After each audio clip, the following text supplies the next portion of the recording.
अस्सलाम वालेकुम। कैसे हैं आप? इंशाल्लाह आप ठीक होंगे। देखें, आज जो मैं आपसे बात करने जा रही हूँ वो वादे के बारे में है और सच बोलने के बारे में। देखें, अगर आपने किसी से वादा किया है ना, ये बड़ी छोटी छोटी चीज़ें होती हैं कि मैं आपको मिलने आऊँगी, तो फिर आपको कभी अपना वादा नहीं तोड़ना चाहिए। कुछ भी हो, आप थोड़ा सा अपना टाइम निकाल के ज़रूर जाएं। अगर आपने किसी को कोई चीज़ देने का वादा किया है तो भी अपना वादा पूरा करें, चाहे कैसे भी। और कभी भी अपनी बातों में झूठ का सहारा मत लें। ये बहुत छोटी चीज़ें हैं जो हमें गुनाह की तरफ ले जाती हैं। अगर आज आपने एक झूठ बोला है तो उसके साथ आपको कल 2 झूठ और बोलने पड़ेंगे। इसी तरह बोलते बोलते फिर आपकी आदत बन जाएगी। ये बहुत ज़रूरी है इन चीज़ों से बाज रहना, इन चीज़ों को ना करना, हमेशा सच बोलना, हमेशा अपना वादा सच करना, कभी किसी से किया हुआ वादा तोड़ना नहीं है। ये बहुत ज़रूरी चीज़ें हैं। देखने में तो ऐसा लगता है ये कुछ भी नहीं, इनसे कोई हमारे अमालनामे में फ़र्क नहीं आएगा, लेकिन बहुत फ़र्क आ सकता है। प्लीज़ आप इन बातों की गौर से सुना करें और इन बातों पर अमल करने की कोशिश किया करें ताकि आप गुनाहों से बच सकें और ज़्यादा से ज़्यादा अपने लिए नेकियां इकट्ठी करें। आज हम आपको कीमे वाले नान की रेसिपी बताएंगे जो कि बहुत इजी है और बहुत मज़े की है। ये मैंने बाउल में धो के कीमा रखा हुआ है, तकरीबन 1 पाउंड से थोड़ा ज़्यादा है। इसमें मैंने धनिया और हरी मिर्चें काट के डाली हुई हैं। अब इसमें मैं नमक डालूंगी 1 चम्मच, छोटा जो खाने वाला बड़ा चम्मच नहीं, छोटा चम्मच भर के डाल दें 1 नमक। ये ज़ीरा है, ये कलवंजी है, ये अजवाइन है, ये चाट मसाला है, ये जिंजर पाउडर है, ये सूखा धनिया पाउडर है और ये मिर्चें हैं। अब इन मसालों को डाल के हम अच्छी तरह से मिक्स कर लेंगे। या तो आप हाथ पे ग्लव्स पहन लें या फिर जो फूड बैग होते हैं वो चढ़ा लें, क्योंकि अगर खाली हाथ से उसको मिक्स करें ना तो फिर हाथ से अजीब सी मीट की स्मेल आती है। इसलिए ये पहन के आप इसको अच्छी तरह से मिक्स कर लें। मिक्स करने के बाद इस पे क्लिंग फिल्म लगा के आपने तकरीबन कोई 3-4 घंटे के लिए इसको फ्रिज में रख देना है। अब हम नान के लिए मैदा रेडी कर लेंगे। हम एक बाउल लेंगे, उसमें मैंने जो चाय वाला कप होता है 2 वो कप आटे के डाले, मैदा जो होता है प्लेन फ्लावर।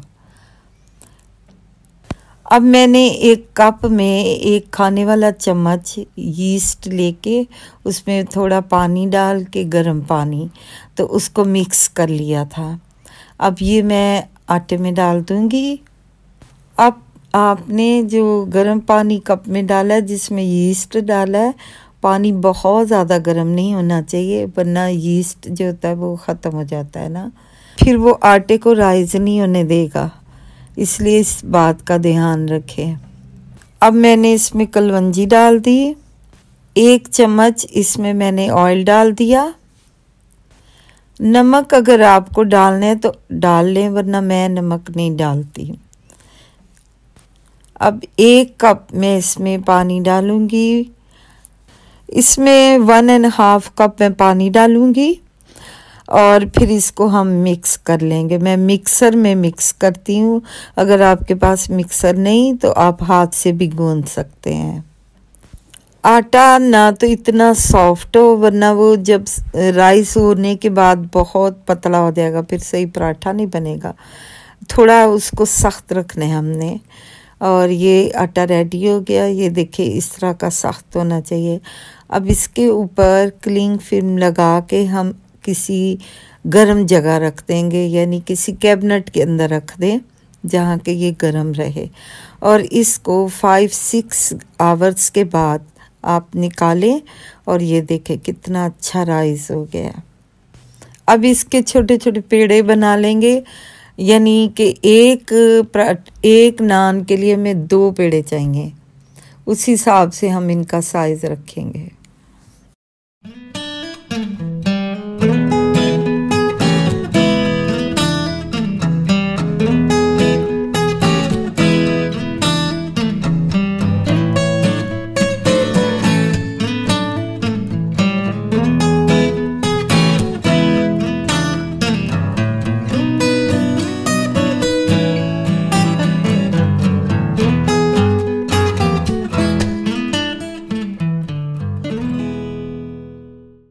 अब इनको हम बेल लेंगे।